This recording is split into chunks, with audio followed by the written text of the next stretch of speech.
Hi everyone, today we're looking at Acts chapter 8 verses 26 to 35, which is the story of the Philip and the Ethiopian eunuch on the desert road. Something like this, I guess. When our central heating broke down last week, I'd like to be in desert road myself, anywhere that was hot. But anyway, this is a great story about Philip, a man who we're told in chapter 6 is full of wisdom and the Holy Spirit. And we read that he meets an Ethiopian eunuch who's been to worship in Jerusalem, is now on his way back home in his chariot reading from the book of Isaiah. And this is clearly a God-ordained encounter. God is the author of this man's salvation. As Philip begins with a very passage the guy's reading and tells him the good news about Jesus, and that leads to his baptism, which you will hear about in tomorrow's devotion. But let's focus on Philip today. An angel of the Lord speaks to him and says, go south to the road, the desert road that goes down from Jerusalem to Gaza. So it says immediately Philip started out and responded. It then goes on to say, the Spirit told Philip, go to that chariot and stay near it.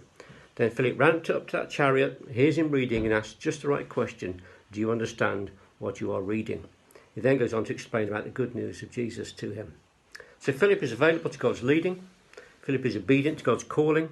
Philip asks the right question of the Ethiopian and he responds to the invitation of the Ethiopian, and he provides explanation to the Ethiopian as well that leads to his salvation. But the thing that really stirs me in this story is how Philip hears God and gets on with it.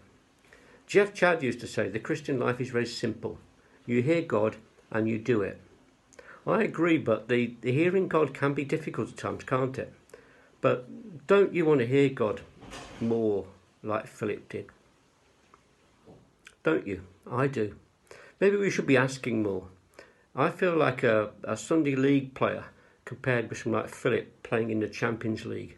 But we're both followers of Jesus, and I want to do better at hearing the leading of the Holy Spirit. Don't you? Can we develop, all of us, a fresh hunger to hear the voice of the Spirit? I remember Eunice sharing a few days ago how often our first thoughts can be from the Spirit, but we rationalise them away. But let's ask for his specific leadings, and who knows, we might discover more divine encounters of our own. I pray that we do. Thanks for listening.